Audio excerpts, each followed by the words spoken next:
problème de connexion.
Bonjour à tous, ravi de vous accueillir pour ce webinaire sur la déconnexion.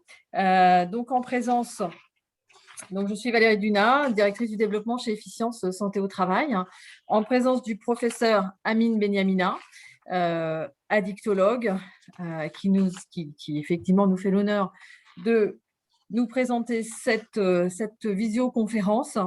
Également Sami Amri, webmaster chez Addicted, qui nous fera, je dirais, une petite démonstration du site Addicted pour que vous ayez le fil conducteur pour aller chercher les informations. Donc, c'est un petit peu une boîte à outils, à la fois côté entreprise et côté collaborateurs, salariés. Et puis, on va démarrer tout de suite, si vous voulez bien. Alors, pourquoi déconnecter est-il nécessaire?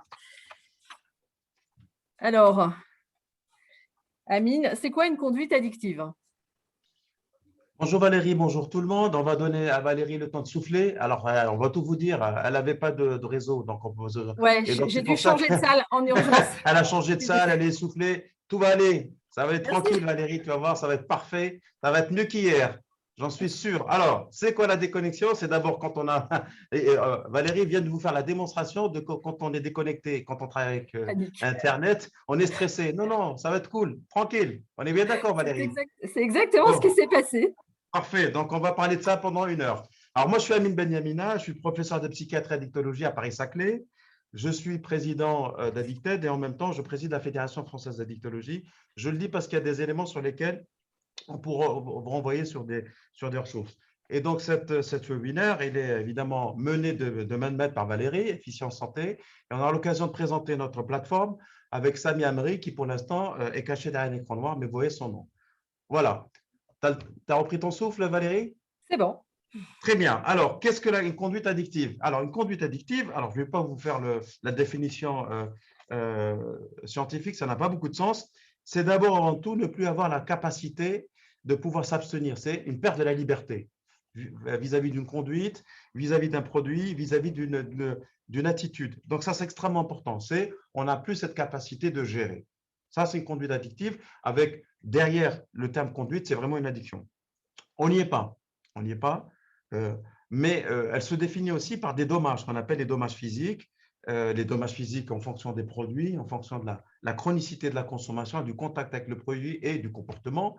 L'alcool, on voit bien ce que ça donne, le tabac également, les cancers, les problèmes de foie, les problèmes vasculaires, les problèmes de peau, tout ce que l'on sait. Mais en même temps, on peut avoir des problèmes de type accident, accident physique, absentéisme, accident de travail, maladie grave, maladie qui coûte cher pour la personne et pour la société. Et puis, on va avoir évidemment des problèmes environnementaux au sein du couple, dans la famille, des problèmes avec ses supérieurs, des problèmes avec ses collègues. Donc, ça a des dommages importants sur 3 sphères: personnel, physique, psychologique, et psychologique, évidemment, stress, anxiété, dépression. C'est que, par exemple, pour ce qui est de l'alcool, On sait que l'alcool déprime pour des raisons biologiques sur lesquelles je ne viendrai pas. Donc, l'alcool vient perturber le système neurobiologique avec une utilisation surimportante de la sérotonine, c'est ce qu'on appelle les IRS, les antidépresseurs. Donc, ça s'explique. Et la première des choses que l'on fait quand on a affaire à des personnes, par exemple, qui sont alcooliques et dépendantes et dépressives, on ne les traite pas par des médicaments, on leur demande d'arrêter de boire et puis la plupart du temps, ça se rétablit. Et donc, on a de l'anxiété, il y a ce qu'on appelle les descentes liées aux produits, on est anxieux, normal, et tout ça constitue tous les dommages que l'on va avoir lorsqu'on est consommateur régulier de produits. Et puis, les sphères s'expriment en fonction de la qualité, la quantité et le profil. On verra tout à l'heure le profil biologique, le sexe, l'environnement. Tout ça contribue à nous faire perdre notre liberté de s'abstenir. Voilà, Valérie. Merci. Question à suivre. Sommes-nous tous égaux face à une conduite addictive? Eh bien, je l'annonçais dans la première explication. Eh bien, non. Non, parce qu'on commence d'abord par le sexe. Les femmes sont plus exposées que les hommes en fonction des produits qu'ils consomment, en fonction de l'âge et en fonction surtout de leur conformation et de leur biologie. C'est une injustice naturelle. Les femmes, pour la même quantité, la même attitude, le même comportement, développeront des maladies addictives et des dommages que j'ai cités tout à l'heure, plus importantes et plus graves que les hommes. En même temps, ça nous amène à avoir une politique de prévention très ciblée. Ah oui, les femmes portent la vie. Elles n'ont pas le droit, mais vraiment pas le droit d'une goutte d'alcool pendant la conception et pendant la grossesse. Vous voyez, il y a des choses de cette nature. Et puis, pour la même quantité, elles peuvent développer des pathologies rares. C'est d'autant plus important de le dire qu'on a tendance, quand on voit maintenant les chiffres, à voir les femmes rattraper dans un mouvement d'égalité Oui. universel la même quantité, les mêmes attitudes que les hommes. Simplement, l'égalité s'arrête là parce qu'elles seront plus malades que les hommes. Donc là, c'est très clair. Il y a aussi les facteurs personnels. On a des personnes qui ont des prédispositions différentes que d'autres, notamment sur les profils de caractère, des chercheurs de sensations, des personnes qui n'ont pas peur de faire des expériences nouvelles, qui peuvent les répéter et se trouver dans la zone de la maladie. Puis il y a certaines qui sont différentes, qui ont peur du contact, qui sont un peu timides, elles ont une espèce d'hyperesthésie sociale, c'est-à-dire elles sont très sensibles aux relations sociales, elles ne peuvent finalement s'assumer socialement que lorsqu'elles sont sous produits ou sous l'effet des produits. Le plus connu, c'est évidemment, je vais prendre un verre pour me sentir bien. J'ai un entretien d'embauche ou bien je dois rencontrer quelqu'un, j'ai un date, comme on dit maintenant, comme disent les jeunes, et bien je vais prendre un verre, ça fera du bien. Et puis voilà, et ça, ce sont ce qu'on appelle des personnes.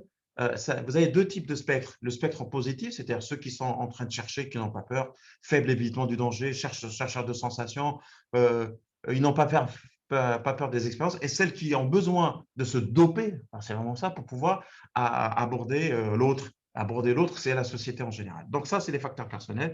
Puis on a les facteurs environnementaux. Il y a un facteur environnemental que nous connaissons tous là en ce moment, c'est quoi? Ah, je vous donne ça en mille.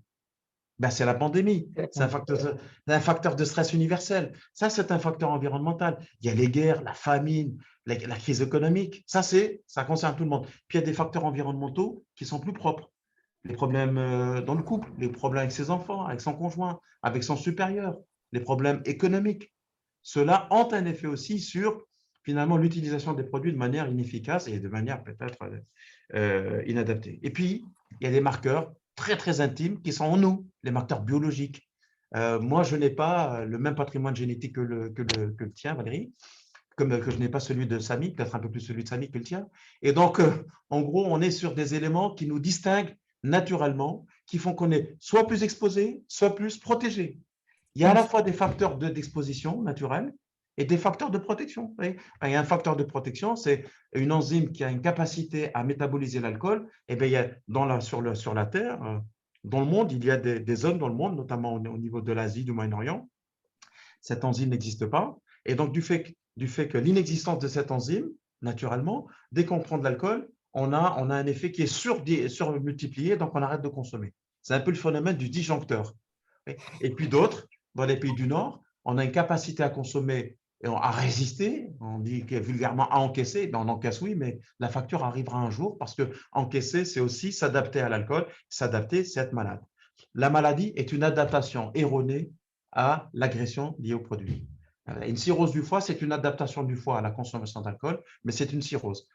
Le foie devient dur et noduleux pour pouvoir accepter l'alcool. Je ne sais pas si l'image est claire, mais c'est exactement ça. Si, alors c'est intéressant, Amine, effectivement, de faire cette précision sur l'addiction à l'alcool, parce que c'est un phénomène qu'on connaît plus, qu'on voit plus.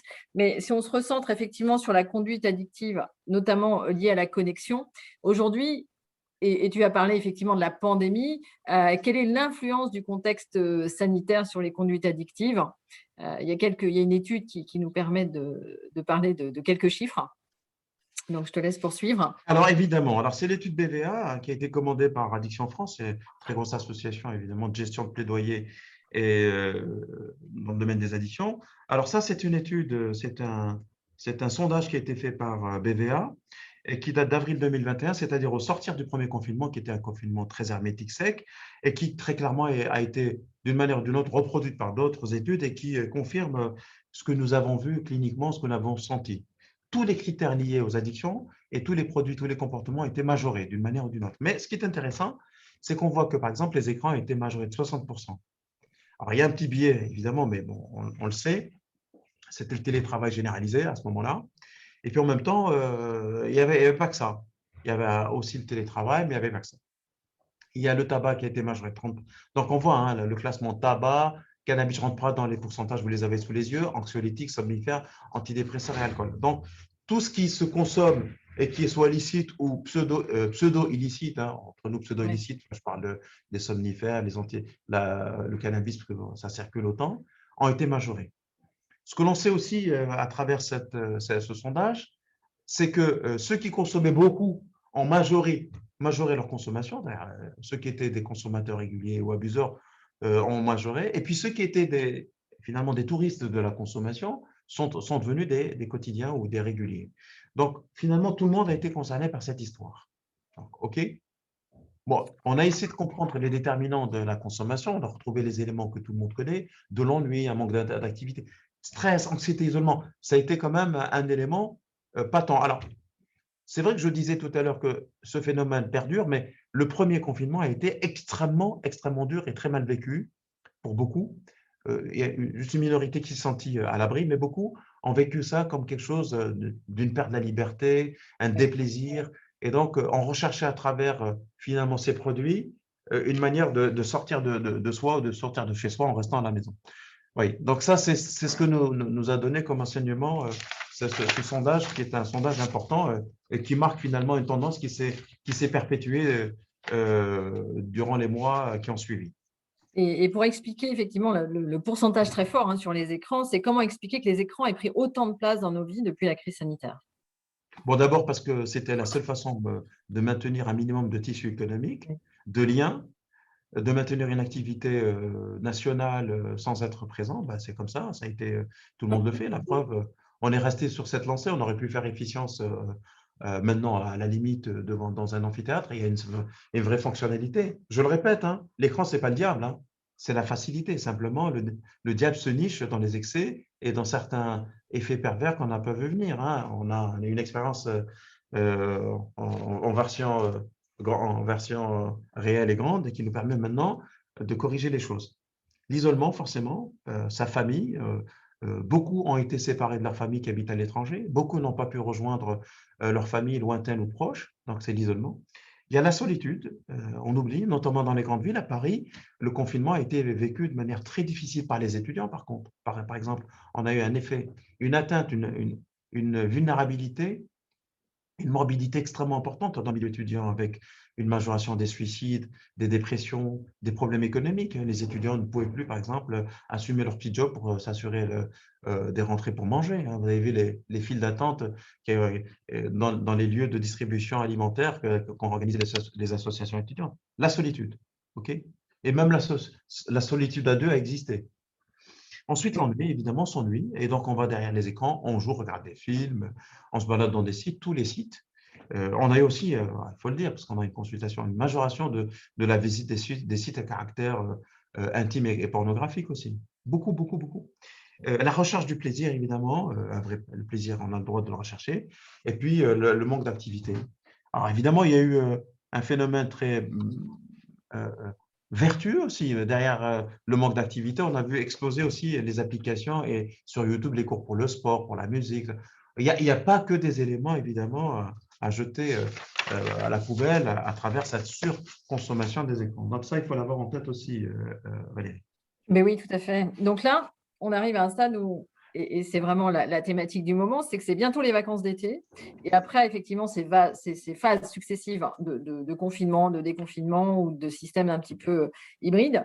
Quels conseils tu pourrais nous donner pour profiter finalement pleinement de ces vacances et comment finalement on va arriver à pouvoir se déconnecter Alors, on a pour besoin de profiter de ces vacances et vacances? on a besoin de vacances, on a droit aux vacances, il faut les prendre. Ah, évidemment, en ce moment, on est un peu abreuvé avec l'histoire du variant, les machins, donc le stress n'est pas complètement éteint. Donc, premier conseil. Prenez vos vacances, ne laissez pas septembre en disant ben, ça sera mieux. Non, prenez-les maintenant. Maintenant, ce qui est prévu, vous les prenez. Les vacances, c'est fermer tout, changer d'air, changer de milieu ou changer d'atmosphère. Alors, je vous fais une petite confidence. Hier, je discutais avec ma femme. Elle me disait, est-ce que je prends mon ordinateur? Je lui dis non. Est-ce que je prends mon téléphone professionnel? Je lui dis non. Parce que moi, je ne vais pas prendre le mien et je vais essayer même de bloquer mes mails. Vous voyez, je dis ça à mes patients et je le dis à ceux qui nous écoutent. Il faut le faire. Vraiment. Les personnes indispensables, elles sont nombreuses à ne plus l'être très vite. Et si votre entreprise vous contacte, c'est qu'elle marche mal, votre entreprise, parce que euh, une entreprise qui a besoin de ses salariés qui sont en vacances, c'est une entreprise qui est mal organisée. Ce n'est pas le salarié qui pose problème, c'est l'entreprise qui pose problème. Vous voyez, c'est ce que je dis à mes patients. Donc ça, la première des choses, c'est euh, couper le lien avec l'entreprise, Internet ou bien je ne sais comment. Coupez-le vraiment, OK? Que les choses soient claires. Ensuite, il faut profiter pleinement de ses vacances, vraiment. Alors, on dit toujours une semaine pour déconnecter, au sens stricto sensu. Une semaine pour profiter, une semaine de stress pour reprendre. Non, il faut profiter des 3 semaines. Et la déconnexion, il faut la faire dans la tête avant de partir. La dernière semaine avant de partir, il faut se préparer dans sa tête à la déconnexion pour que celle-ci n'apparaisse pas et n'intervienne pas sur Brutalement. le temps de vacances. C'est bien dommage. Vous voyez ce que je veux dire? Il faut se préparer psychologiquement à partir. Comment on prépare son sac, ses maillots, sa peau et sa valise? On se prépare dans la tête à partir, d'accord? Et on peut commencer dès maintenant, ok, à avoir des bonnes habitudes. Voilà, mais je pense que vous avez peut-être des choses à nous dire aussi, Valérie. Oui, c'est ça. Je vais reprendre un petit peu parce que je ne voudrais pas qu'on ait à dos demain toutes les entreprises parce qu'elles sont mal organisées, parce que leurs collaborateurs ne peuvent pas se déconnecter. Moi, j'amènerais plutôt un sujet qui est de se dire à un moment donné, quand on est effectivement collaborateur ou manager, c'est de se dire j'assume le fait de partir en vacances, de m'absenter de l'entreprise, mais en revanche, j'organise mon absence. Et c'est souvent là, et moi je suis la première hein, effectivement dans cette dynamique-là, c'est de se dire, mais d'assumer de ne pas suivre les affaires courantes au quotidien comme on le fait quand on est effectivement au travail. Et c'est donc quand je dis organiser son absence, c'est déjà le premier point, c'est de mettre un message clair d'absence en disant, voilà, je suis en Oui, congé du 1er au 15 août. Pendant cette période, j'ai très peu accès à mes mails. Euh, Contacter Monsieur Fleury, voilà, qui prendra le relais sur les affaires en cas d'extrême urgence. Et là, urgence, je mets des guillemets parce que pour moi, la vraie urgence, c'est le 15, c'est le SAMU et c'est les urgences hospitalières. On s'organise pour être absent et accepter finalement cette absence, c'est la préparer. Et préparer son entourage professionnel aussi en disant, bah voilà, j'ai tel et tel dossier en cours, peut-être qu'effectivement, il peut y avoir des sujets. Euh, Prévenir l'extérieur, c'est aussi commencer aussi dans sa signature mail de dire, eh bien, écoutez, voilà, là, on est le 15 juillet bientôt, je vais m'absenter. Mes vacances, mes prochaines vacances ou mon prochain congé sera du 1er au 15 août. C'est-à-dire que vos contacts extérieurs se disent, ah bah tiens, elle ne va pas être là pendant 15 jours, c'est dans 15 jours, ok. Ah bah si je veux voir ce sujet-là avec elle, je vais le voir avec elle maintenant. Et donc, tout le monde, finalement, se prépare et c'est quelque part aussi partir plus sereinement. Et l'organisation, effectivement, de l'entreprise, elle est essentielle par rapport à ça, à la fois en interne et à la fois en externe vis-à-vis de vos clients. Parce que c'est vrai que quand on est en prestation, par exemple, eh bien, on a des clients qui veulent des réponses immédiates. Et c'est vrai que le fait de se faire des backups, eh bien, ça permet aussi à d'autres personnes de prendre le relais. Et du coup, on part aussi de manière plus sereine et on peut préparer cette déconnexion. Et là, je rejoins complètement effectivement Amine, hein, c'est de dire on anticipe cette déconnexion et on évite voilà, alors je vais être peut-être moins radicale que toi, mais on évite effectivement de prendre son ordinateur professionnel, de rester connecté avec son téléphone portable sur lequel on reçoit ses mails professionnels. Et je pense qu'il faut vraiment essayer de faire cet exercice, de recharger ses batteries, mais la priorité, c'est de l'organiser. Je pense que ça, c'est vraiment essentiel pour pouvoir en profiter finalement. Parce que sinon, vous allez passer 3 semaines en disant: «Ah mince, mais il y a ça et ça, je ne l'ai pas fait et ça, je ne vais pas pouvoir le faire». Et puis, on est dans une société où je pense qu'il va falloir qu'on réaccepte aussi, d'avoir un temps de réponse à certains sujets et que tout le monde ne peut pas être disponible, 7 jours sur 7, 24 sur 24 pour répondre à tout le monde. Donc voilà, ça s'organise. S'il y a un conseil que je recommande, c'est vraiment celui-ci. Alors, on va continuer quand même. Si les managers t'écrivent, Valérie, tu leur envoies vers moi, hein. La radicalité, moi, je l'assume. Il n'y a pas de problème. Voilà, je me permettais de pondérer un Non, petit non, peu mais c'est très bien, c'est très bien. parce qu'on va arriver à un sujet Bien sûr. qui est très important, c'est: ai-je le droit de me déconnecter effectivement? Et oui. Comment Alors, j'assume tout ça? eh oui, mais c'est pour ça que moi, j'ai dit les choses. Il y a une loi qui dit qu'on a le droit à la déconnexion. C'est la loi Khomri du 8 Tout août à fait. 2016, hein. Toute personne a le droit à la déconnexion. C'est un principe sur lequel les outils numériques qui constituent les outils par lesquels on travaille doivent cesser lorsqu'on est en vacances ou lorsqu'on n'est pas en activité. Donc, c'est un vrai droit. Bon, évidemment, on ne va pas l'exprimer de manière radicale. Alors, je vais vous étonner peut-être, mais pas tellement parce que c'est votre travail du matin au soir. Valérie, les plus exposés à cette incapacité à faire s'appliquer le droit, c'est les responsables. C'est eux qui se retrouvent coincés très souvent et qui se disent, bon, je garde quand même mon téléphone, je suis en vacances, je suis responsable, c'est moi le chef. Vous voyez, et ça, c'est un vrai piège, hein. Vous voyez, ça, Oui, c'est un vrai piège. Tout le monde je est confirme. concerné par la déconnexion, y compris le PDG. Tout le monde est concerné par la déconnexion. C'est extrêmement important, hein. Ça, c'est quand même, c'est un piège dans lequel il ne faut pas s'enfermer. Ah, évidemment, il y a le vertige du pouvoir, mais aussi le drame de la permanence de l'activité. Oui, Le corps, la tête a besoin de se reposer. Et ça, c'est extrêmement important. Il concerne tous les salariés, et en particulier les salariés ont responsabilité. Vous voyez, c'est pour ça que je disais, l'entreprise qui n'est pas bien organisée, c'est celle qui clairement c'est pas méchant, mais je le dis quand même, qui clairement pense que quelqu'un qui est en vacances peut être connecté et verra. Non, il faut mettre en place des choses pour éviter ça, dans la mesure du possible. c'est ça. Donc, pourquoi ce droit à la déconnexion? Donc tu en as un petit peu parlé, mais tu peux peut-être ajouter effectivement quelques Bien sûr. éléments? Alors, les outils de communication numérique permettent de communiquer depuis n'importe où et n'importe quelle heure. Et puis, on voit bien, hein, alors moi, j'ai eu l'occasion d'aller en congrès et avec très, très loin, avec des décalages horaires. Et je me voyais recevoir des messages dans lesquels, pourquoi tu ne réponds pas? Eh ben, je dormais. Voilà, avec 8 heures de décalage, je ne peux pas répondre. Oui, parce que oui, parce qu'on a aussi l'habitude de répondre en étant multitâche. Et ça, c'est extrêmement dangereux. L'hyperdisponibilité fait que lorsqu'on ne l'est pas, on devient finalement un agent qui n'est pas efficace. Alors que non, la disponibilité, ce n'est pas d'utiliser l'outil pour l'être, mais c'est d'utiliser son cerveau pour l'être. C'est différent. L'outil, c'est qu'un moyen, mais le cerveau, c'est différent. On ne peut se concentrer que sur une vraie tâche. Je ne sais pas si tu es d'accord avec moi, c'est exactement comme ça qu'il faut que les choses se fassent.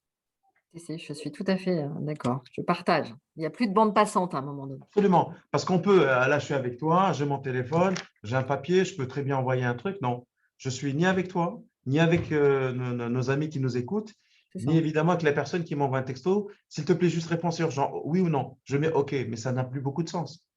Entre nous, je l'ai déjà fait, hein. Tout le monde l'a fait. Oui. OK?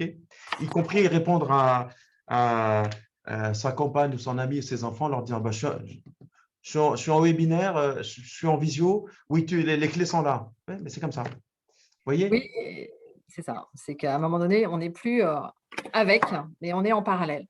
Pourquoi Alors je dis ça? Parce que à faire et à refaire un peu et à reproduire ce fonctionnement, le risque, c'est d'aller vers quelque chose qui est terrible, c'est ce qu'on appelle évidemment le burn-out. D'accord?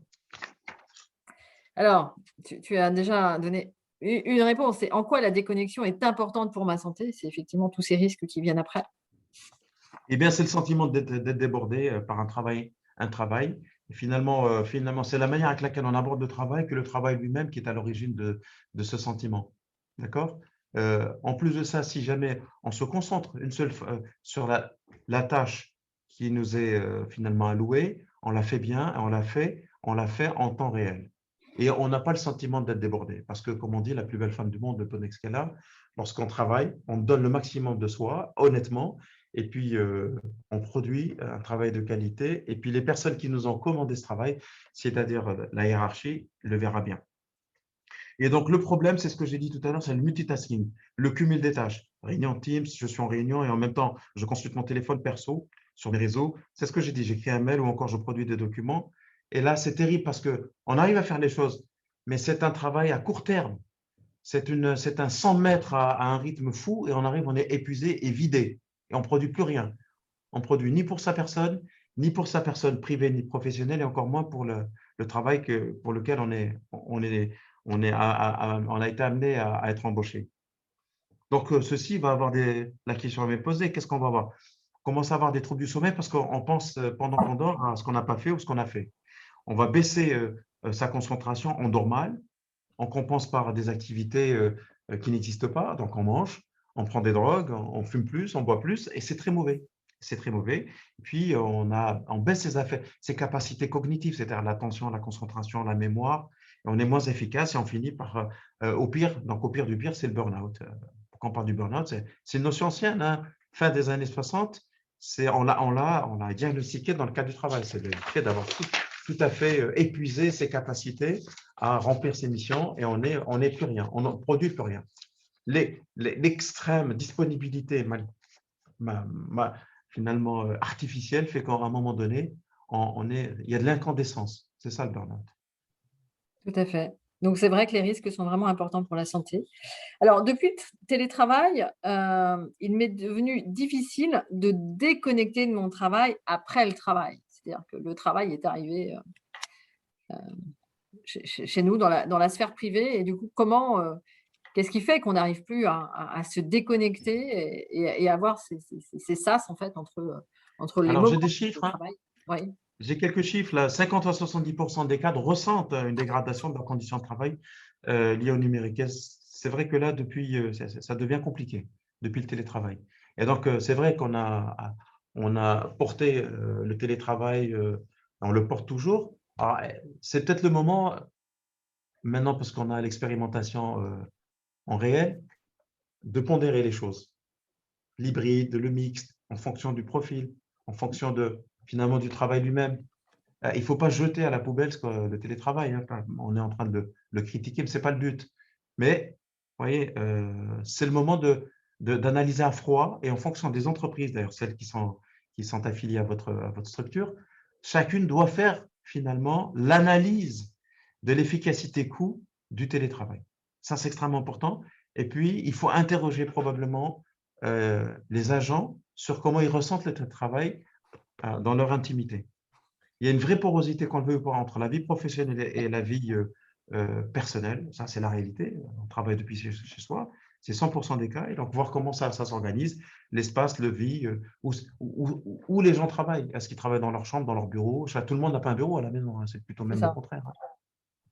C'est Donc, aussi est-ce qu'on travaille dans le salon? Est-ce qu'on a le petit à côté? Est-ce que, parce que le conjoint, la conjointe, on n'a pas le choix, il faut ouvrir au plombier, c'est compliqué. Répondre au téléphone puisque tu es là. Non, je ne suis pas là. Oui, mais tu es là quand même. Est-ce que tu peux, s'il te plaît, répondre? Est-ce que tu peux prendre le courrier? Moi, je ne peux pas. Ce sont des éléments qui sont très importants à prendre en considération. D'accord? oui, c'est un facteur, effectivement, qui génère, beaucoup finalement au-delà du travail. C'est finalement cumuler, 2 activités, sur une même journée, entre la présence, personnelle dans sa sphère privée et arriver à être compatible sur la partie, travail et c'est Bien vrai que sûr. cette déconnexion entre les 2, la frontière est pas si simple Oui. et alors c'est vrai que si on arrive à identifier des espaces de travail dans cette sphère privée, ça facilite aussi à un moment donné la coupure mais comme tu le disais, tout le monde n'a pas, cette chance aussi ou cette opportunité d'avoir des espaces de travail dédiés et c'est là où la frontière, elle est encore plus difficile à gérer et puis c'est effectivement, notamment il y avait une étude là qui montrait sur les femmes la difficulté, de ne pas assumer les tâches quotidiennes dans sa journée de télétravail et d'arriver à faire accepter que, bah, effectivement, on est au travail et donc le reste, on le fera après et la frontière, elle est très difficile. Et puis, un élément important, c'est la perte du lien collectif. C'est important, hein, l'esprit d'équipe, tout ça, on est seul. C'est Euh, ça. donc, ça, on est seul, on se retrouve finalement. Alors, c'est très important aussi d'aller au bureau, de rencontrer les collègues et peut-être de Oui. prendre une heure pour aller déjeuner ensemble, des choses. C'est extrêmement important, ça. Alors, c'est vrai que ça fait le lien avec la question qui arrive, hein. Je me sens moins productif et motivé et c'est vrai que cette motivation, elle n'est pas toujours simple, alors que les écrans prennent de plus en plus de place dans ma journée de travail. Est-ce normal finalement que j'ai cette difficulté de me motiver pour reprendre mon poste de travail? C'est en fait un peu ça aussi l'idée. Ben, c'est normal. Alors, les outils numériques, contrairement à ce qu'on croit, produisent l'effet inverse escompté. Franchement, on perd en efficacité parfois, car la Mmh. fatigue est plus importante parce que le fait d'être concentré sur un écran comme ça, ben, c'était l'exercice qu'on fait, toi et moi, Valérie, on ne peut pas le faire 3 heures, hein. Alors qu'on a affaire à des gens qui, du matin au soir, sont derrière l'écran. C'est ça. C'est pas simple. Non, non, C'est donc, on n'a pas idée de la nécessité pour l'organisme et pour le cerveau de changer finalement l'objet de l'horizon. Voilà. Et puis, il y a techniquement des phénomènes de concentration qui fatiguent. Et donc, c'est très compliqué, sans parler finalement des réunions répétitives aussi quand on est en télétravail. Et la nécessité de faire des réunions parce qu'on n'est pas à côté, on ne pousse pas la porte du collègue. Et ça, c'est un élément qui contribue à la moindre efficacité, parfois, pas tout le temps évidemment, quand on est en télétravail.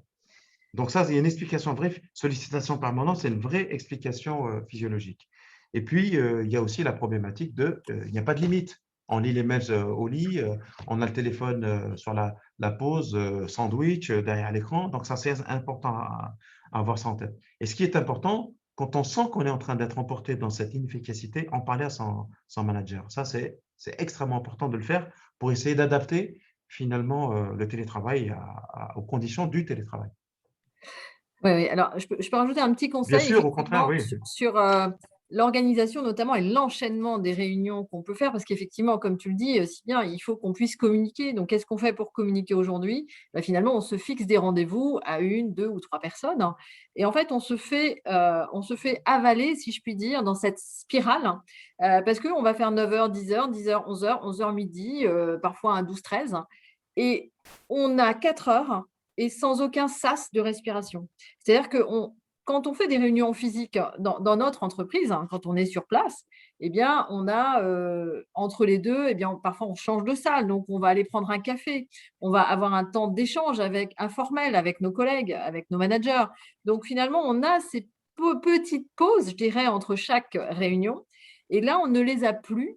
Et je pense que s'il y a un petit conseil à avoir, c'est peut-être de se mettre, alors quand c'est possible, bien sûr, mais de se mettre un quart d'heure de pause, au moins toutes les 2 heures. Enfin, si on reprend les règles de la sécurité routière, c'est au bout de 2 heures de conduite où on est C'est hyper exactement ça. concentré, on se prend une pause d'un quart d'heure et je pense que personne ne dira qu'on est désengagé ou qu'on n'est pas suffisamment engagé, mais je pense que c'est aussi pour être plus productif derrière. C'est-à-dire qu'on va faire une pause, si on a la chance de pouvoir sortir, eh bien, on va prendre l'air 5 minutes, on prend un café, un thé, un verre d'eau et on prend pas son téléphone. On voilà, parce que si on est dans la continuité de la thématique, on évite de prendre son téléphone pour se reconnecter à quelque chose. C'est au contraire, je prends un quart d'heure pour respirer, pour souffler et après je reprends ma tâche. Alors c'est vrai que ça peut sembler un peu utopique, un peu on n'est pas dans le monde des bisounours, on le sait bien, moi je le vis aussi tous les jours. Mais je me dis que si on arrive à prendre cette conscience de ça, prendre conscience de ça, pardon, de sortir un peu du déni, de se dire: «Ah mais il faut que j'enchaîne les réunions parce qu'il faut vraiment tout ça, je dois le traiter, je dois le traiter». Effectivement, mais c'est aussi une responsabilité de chaque manager et je dirais de chaque collaborateur aussi. C'est-à-dire qu'il faut aussi, quand on est collaborateur, de pouvoir se dire: «Je vais pouvoir en parler à un moment donné à mon manager, c'est important, de quoi j'ai besoin moi aussi pour mieux vivre ce télétravail ou pour mieux vivre cette nouvelle organisation» et je pense que c'est aussi la responsabilité d'un manager d'être à l'écoute de ses besoins, d'être dans la bienveillance, parce qu'effectivement, chaque collaborateur peut avoir à un moment donné besoin un peu de de de fonctionner un peu différemment et en étant à l'écoute un petit peu de tous ces besoins-là, bah, finalement, ça permet aussi de recréer cet esprit de collectif, c'est-à-dire que les besoins individuels, servent aussi au collectif et au projet de l'entreprise et à l'organisation. Voilà. si je pouvais Cela dit, le faire. quart d'heure entre chaque réunion derrière écran existe en théorie. Le problème, c'est que ce quart d'heure est rarement respecté. Mais oui, c'est pour ça qu'il faut vraiment se dire: Vraiment le respecter, complètement. Je bloque». Alors, et on est dans la continuité parce que là, je suis fatiguée du flux d'informations et notamment de mails. Comment faire pour réguler mon usage? Oui, alors là, j'ai un chiffre aussi, qui est 43% des salariés déclarent ressentir de la fatigue liée au flux d'informations trop important. Bon, tout le monde est d'accord. On a quelques règles qu'on a édictées, on en a mis une dizaine. Je vais les donner, on pourra peut-être les Expérimentez, signaler voilà. comme ça. Voilà, alors, je vais les donner et ça sera réglé. Alors, première règle, restreindre le nombre de destinataires en copie, éviter la fonction répondre à tous, là, tout le monde le sait, mais tout le monde le fait. Moi, le premier. Évidemment. Mettre son téléphone en off en réunion, ce que je ne fais pas non plus. Au lieu de mettre en off, on met en vibreur, donc C'est ça, ce qui est autre chose. On est bien d'accord. On est tenté de voir, oui, on ne sait jamais, il ne faut pas perdre de temps. c'est ça. Ne répondez pas aux mails qui n'appellent pas de réponse, évidemment, même si parfois on le fait pour dire ben, je suis là, je veux faire plaisir à mon chef, je suis là, donc je réponds. Et donc, il faut rédiger des mails concis, éviter les questions ouvertes, parce qu'évidemment, les réponses ne le seront pas. Supprimer les historiques des discussions. Lorsque c'est possible, privilégier la communication verbale. Des fois, on oublie, on a le voisin qui est dans le bureau à côté, on lui envoie un mail. Or, si ce n'est pas un mail officiel pour lequel il faut des traces, on peut parler, ou bien on peut appeler quand on est à la maison. Et faites des pauses numériques dans la journée, on l'a dit, au moins une fois, ça c'est clair. Hein. Le midi, c'est absolument indispensable, parfois ça s'oublie. Et puis, il ne faut pas solliciter les collègues après les heures tardives et il ne faut pas imposer à nos collègues de répondre à mes mails. Merci pour ta réponse. Qu'en penses-tu? Point d'interrogation, en gros, réponds-moi tout de suite. Donc ça, c'est classique. Et avant de partir en vacances, mettez en place un système pour prévenir, on l'a dit tout à l'heure, les interlocuteurs qu'on n'est pas là et qu'on n'est vraiment pas là. Alors, j'ai accès à ma messagerie de manière limitée. Ça, c'est une manière polie de dire je n'y ai pas accès. Donc, mieux vaut le dire directement. C'est vrai, mais c'était un premier step pour moi, si tu veux. Oui, oui. Communiquer autour de vous au maximum, évidemment, les bonnes pratiques. Voilà, peut-être faire un mail du genre, je vous préviens que c'est la loi, il ne faut pas aller jusque-là, la loi Cobray qui fait qu'on est déconnecté, merci de ne pas m'ennuyer, je suis en train de bronzer. Non, on ne va pas aller jusque-là, mais peut-être dire que je reviens, comme on l'a dit tout à l'heure, c'est quand même plus simple. Alors effectivement, tous ces principes sont vraiment très importants. On a du mal effectivement à se dire: «Bon, bah, effectivement, je vais les appliquer, pardon, stricto sensus». Évidemment, c'est compliqué. Je pense qu'il faut y aller par étapes et il faut se fixer certains objectifs.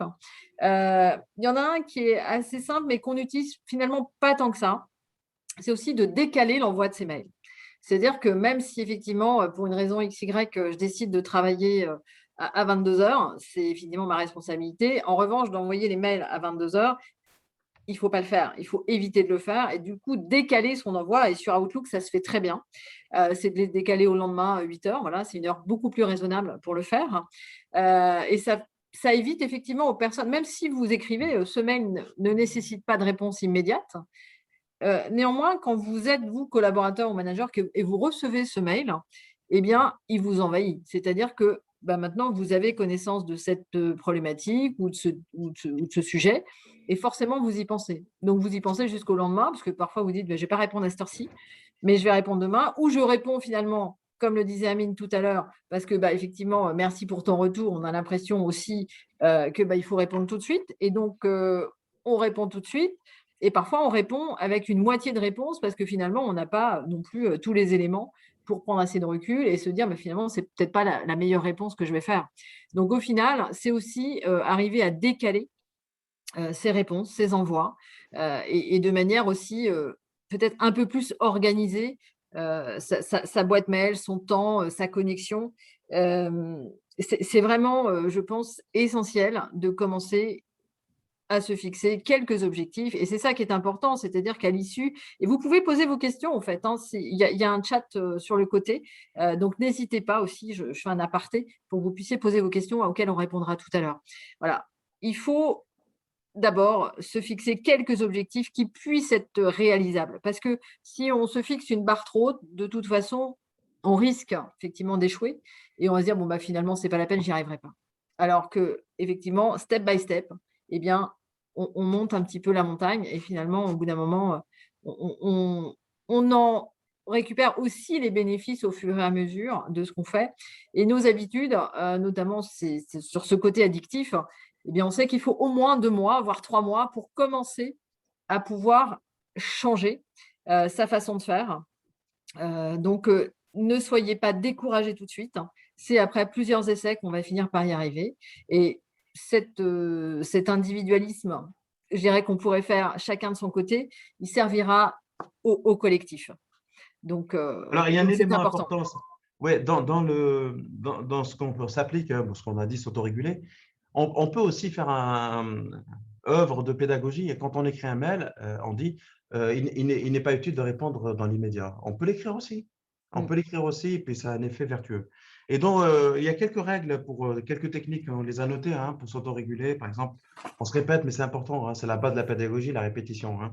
C'est faire des pauses d'écran, créer un agenda collaboratif, planifier l'envoi des mails, réorganiser votre boîte, tout ça, ça a été dit. Économiser votre… Désactiver les notifications, ça c'est vrai.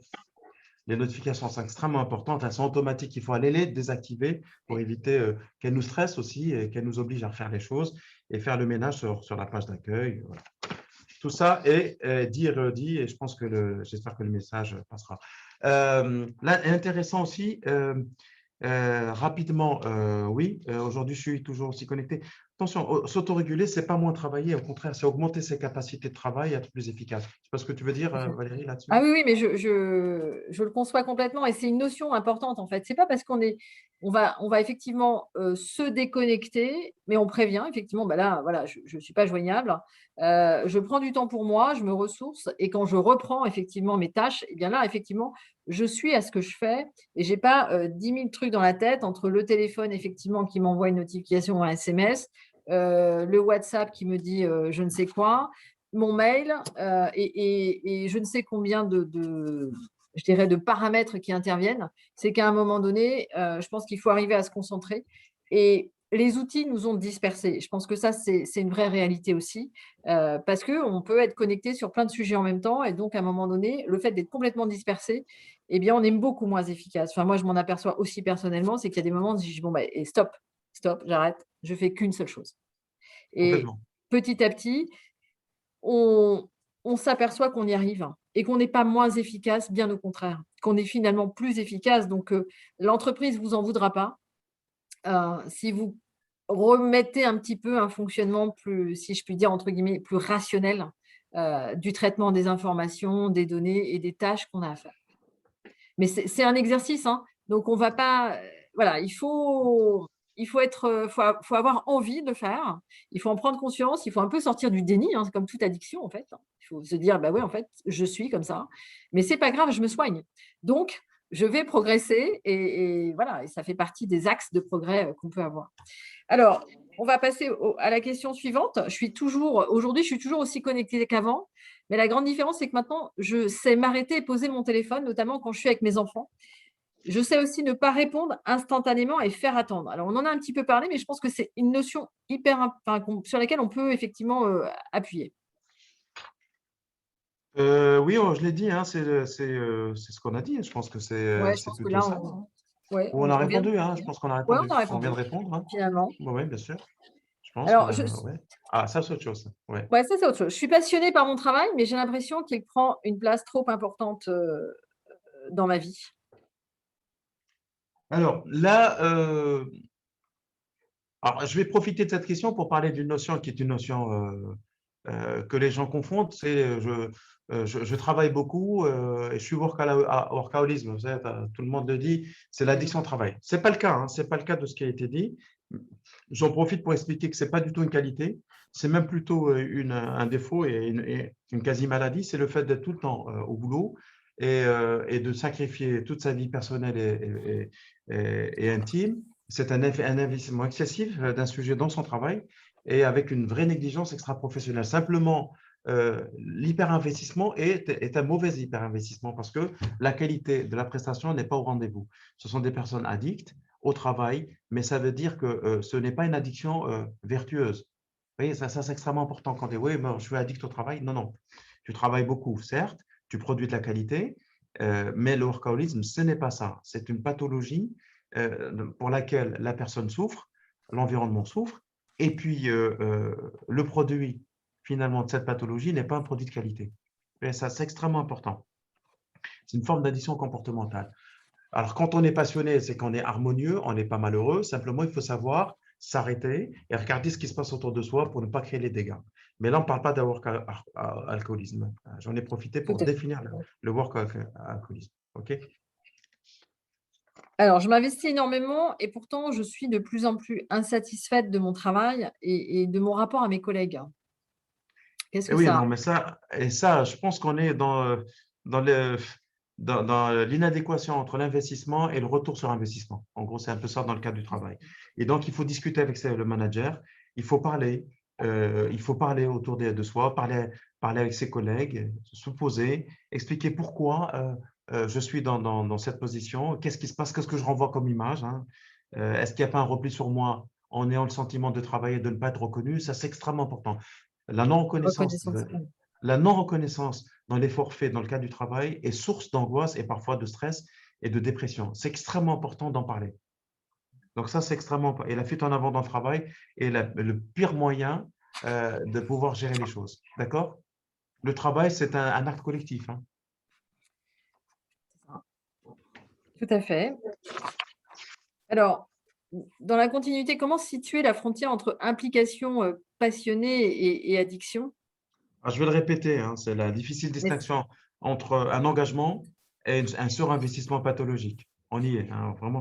Certaines personnes trouvent dans le travail intensif une forme d'accomplissement personnel harmonieux qui ne détruit pas la relation aux autres et la relation dans la sphère intime, et d'autres non. C'est tout le contraire. Donc, c'est une addiction au travail. On a trouvé un objet qui s'appelle le travail. Ça aurait pu être l'alcool, le sexe, la drogue, mais non. Et on est dans l'addiction, hein. Donc, quand on le retire, il va mal et il méprise malgré lui tout le reste autour de lui. Donc, on est dans la sphère pathologique. Ce n'est pas le cas. Donc, il y a une différence entre une passion harmonieuse et une obsession qui, elle, est source d'angoisse. Ce n'est pas le cas. Donc, il y a les individus qui entretiennent une passion harmonieuse dans leur travail sont capables de recul. Ce n'est pas le cas d'une addiction qui est le workaholisme, c'est-à-dire l'addiction au travail. Donc, à l'inverse, je le répète, hein, quand c'est un rapport maladif, on est égodystonique, c'est-à-dire on va mal et on fait mal à son entourage et on ne peut pas s'en passer. Et donc, là, il faut une intervention médicale ou bien une Accompagnement intervention, psychologique, bien sûr. un accompagnement spécialisé. Alors justement, la transition est facile parce que, du coup, on a évoqué plusieurs fois cette notion de work alcoolisme et de non-work, Oui. alcoolisme. Et alors, quels sont les effets, effectivement, les conséquences sur la santé lorsqu'on est dans ce cas, très précis? On a basculé là, Valérie, on change, hein, on Oui. change, on passe dans la maladie. Donc, on a des effets graves sur la santé, son entourage, sur l'équilibre et même sur l'équilibre, voilà, puisqu'on parle en efficience au travail et l'équilibre dans le travail. C'est une forme de dépendance qui conduit également à un isolement, un délitement, une dépression et parfois même des risques même de passage à l'acte. Donc, décrire les conséquences sont simples, elles sont personnelles. Troubles du sommeil, anxiété, maladies somatiques ou maladies même psychosomatiques, hypertension, diabète, c'est tout ça qui peut arriver lorsqu'on est dans cette forme de maladie. On peut avoir même des phénomènes qui se rajoutent, qui sont la perte du conjoint, le départ, l'isolement, la mise à l'index. Donc, c'est vraiment la double peine pour la personne qui subit ça avec en même temps un isolement même au sein du travail, les collègues qui ne supportent plus la personne qui est dans cet état, puis le supérieur qui est obligé de prendre des mesures parce qu'il doit protéger l'entreprise. Et donc, on est vraiment sur quelque chose d'extrêmement pathologique. Ouais, c'est Donc, difficile. la médecine du travail doit intervenir, elle doit isoler, aider et remettre la personne à flot. Donc là, on est sur le pathologique. Oui, alors effectivement, le rôle de la santé au travail dans ce cadre-là est vraiment essentiel aussi. Donc j'en profite effectivement pour vous donner un conseil, c'est de se dire à un moment donné, quand j'ai cette difficulté, quand je me sens dans cette difficulté, eh bien vous avez, des professionnels de santé qui sont à l'écoute pour ça. C'est-à-dire, c'est un médecin du travail, c'est un infirmier de santé au travail, c'est un Oui, psychologue, du travail. C'est parfois un ergonome aussi, parce que ça veut oui, dire oui. que comment finalement je suis organisée, quelle est ma charge de travail? Et on pense pas souvent à l'ergonome, mais son rôle, c'est pas uniquement, de regarder si vous avez le bon fauteuil et que vous avez la bonne position, derrière votre écran. C'est pas que ça va au-delà de ça et c'est toute la sphère finalement de votre poste de travail. Et quand on dit poste de travail, il y a aussi la charge, la façon dont c'est organisé. Et ça, c'est important d'avoir ça en tête parce qu'on n'est pas seul et comme ce phénomène, c'est effectivement à un moment donné un repli sur soi, si vous n'arrivez pas effectivement à un moment donné à en parler à votre manager ou à des collègues autour de vous, eh bien c'est ce moment-là aussi de se dire: «Je vais peut-être consulter le médecin du travail, l'infirmier de santé au travail, j'ai besoin d'aide» et voilà, il faut sortir, il faut être aussi dans cette phase d'acceptation, de se dire que, eh bien, vous pouvez vous faire aider. Voilà, c'est vraiment essentiel d'avoir ça aussi, d'avoir ça en tête. Alors, je pense qu'on a un petit peu fait le Oui, tour, on a fait. Oui, bien de sûr. de la question, même si, c'est un sujet, vraiment prégnant en ce moment et qui nous touche, encore plus qu'on pouvait l'avoir il y a 2 ans parce qu'effectivement, Complètement. on a eu cette phase de télétravail, de confinement, enfin voilà, tout ce qu'on a dit. Heu, mais on a effectivement aussi, des aides possibles, des boîtes à outils et ça, c'est important et c'est pour ça qu'on a fait aussi ce partenariat avec Addicted et que là, je vais Merci. laisser je vais laisser, Samy, Samy, allez, il va nous nous expliquer comment présenter, fonctionne. Voilà. Addicted. Donc, je lui laisse la parole. Merci, Samy, pour cette intervention. Bonjour, et bien merci à vous deux pour cette présentation et merci à tous d'être présents pour ce webinaire.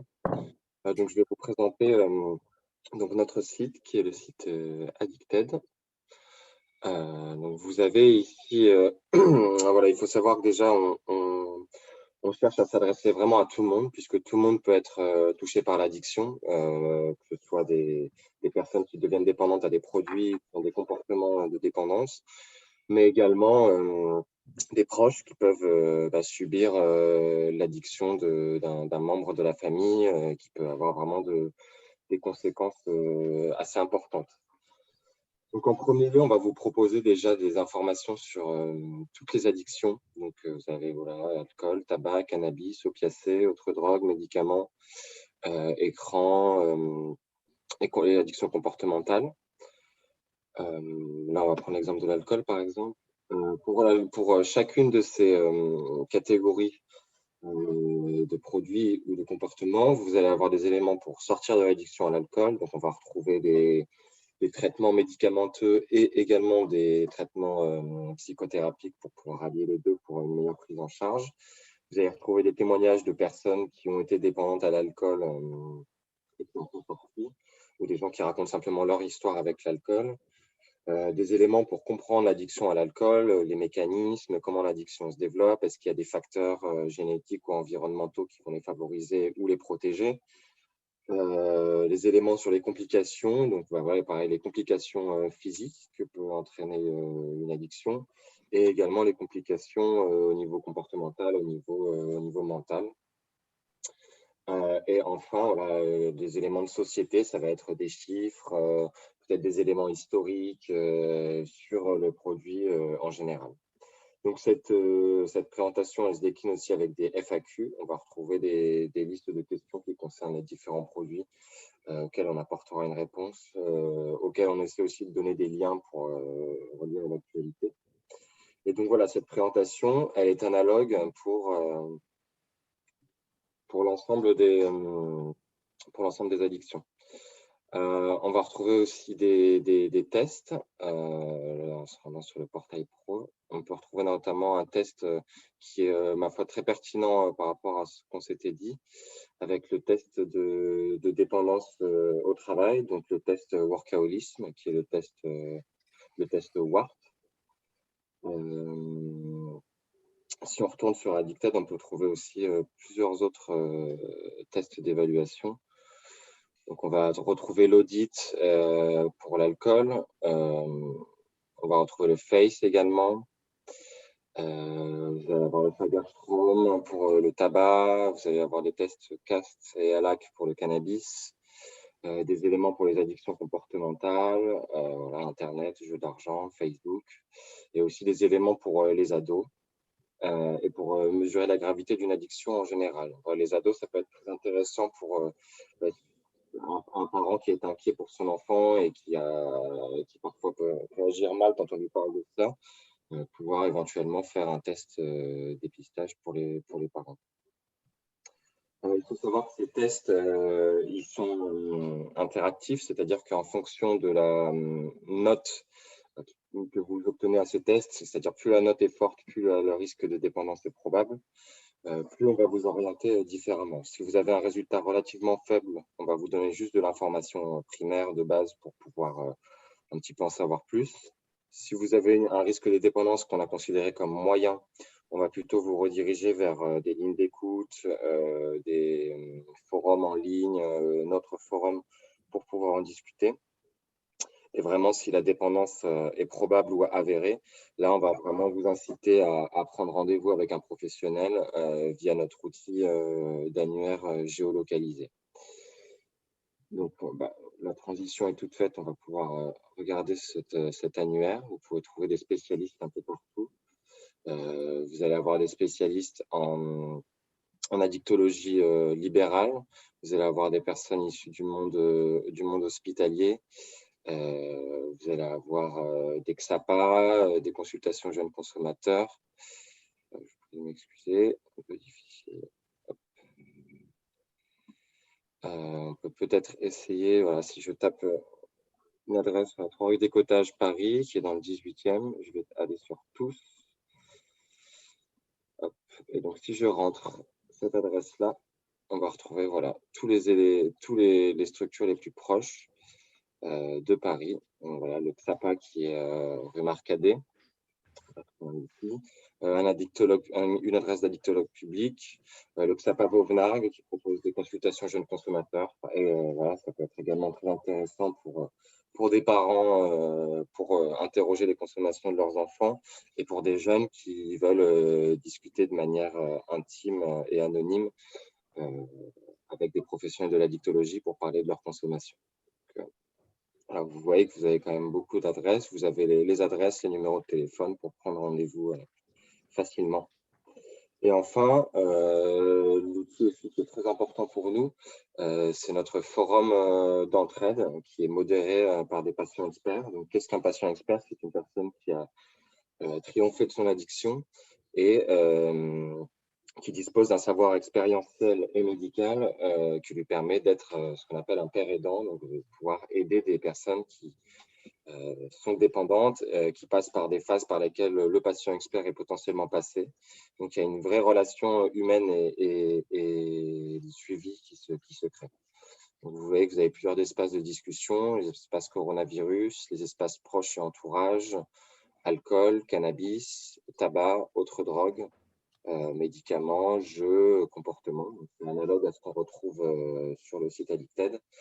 Il faut savoir que aucun message n'est laissé sans réponse sur le forum. On a une politique de réponse dans les 24 heures. On a des patients experts qui sont experts dans diverses addictions. On a des gens qui sont experts dans l'alcool, des gens qui sont experts dans le jeu, d'autres dans le cannabis, d'autres dans les médicaments. Et donc, il y a vraiment un vrai savoir qui est très important de mettre en valeur. Et il y a aussi une vraie empathie, une vraie humanité, puisqu'il y a une politique de relance.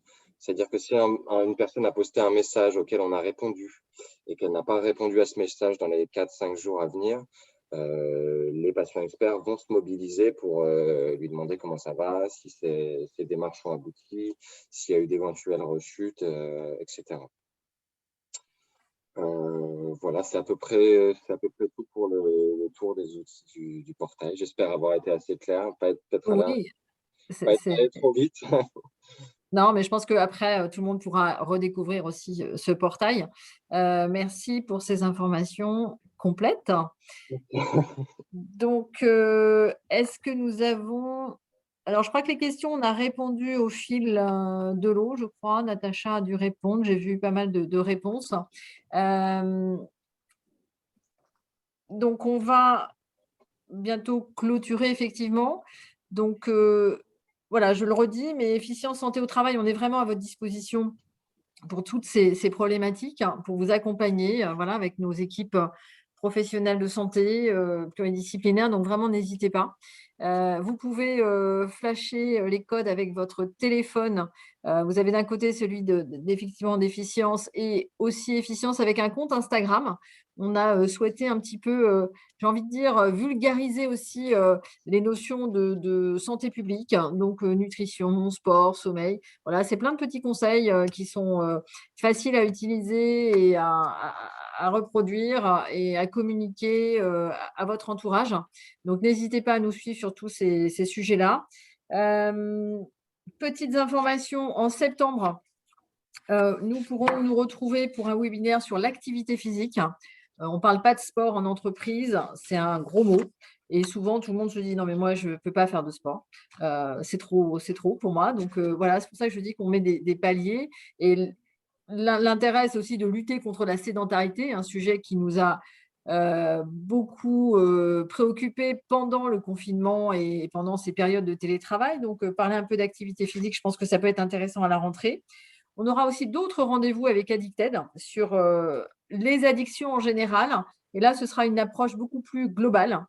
Comment, effectivement, je peux arriver à repérer ces problématiques en entreprise. Comment je repère, effectivement, un collègue qui a une problématique avec une addiction, que ce soit drogue, alcool, médicaments, comportement. Parce qu'il y a certains comportements à l'extrême, donc avec une addiction qui pose problème aussi dans les équipes, qui vont parfois jusqu'au harcèlement sexuel. Enfin, ces thématiques-là, à un moment donné, je pense qu'il faut dédramatiser tout ça, il faut accepter d'en parler, sortir du déni.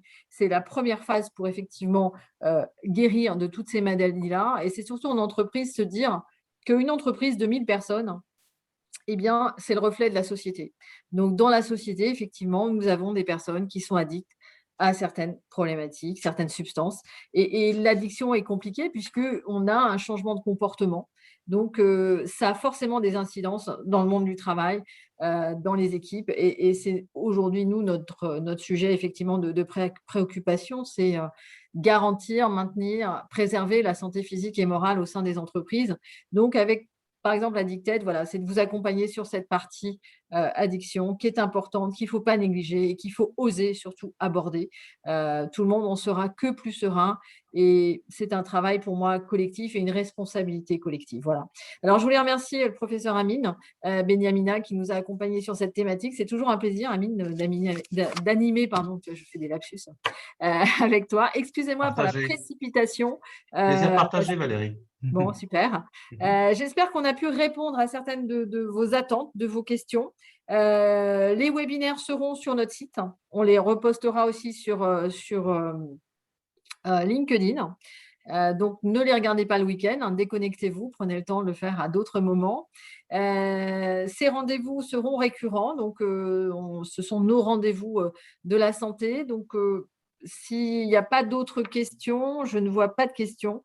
Nous allons clôturer ce webinaire et on vous remercie beaucoup pour votre présence.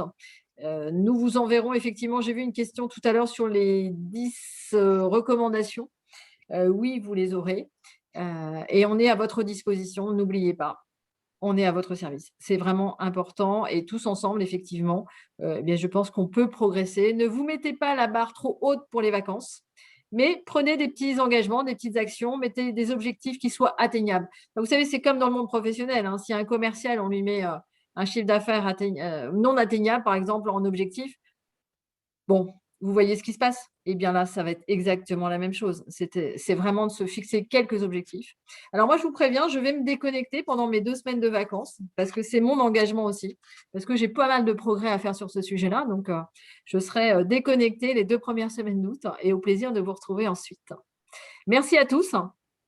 Merci à toute l'équipe d'Addicted, Christelle, Samy, Amine et Efficience pour cette organisation. Merci Natacha.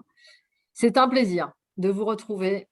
Je vous souhaite de très belles vacances déconnectées. Merci Valérie. Merci beaucoup. Au revoir.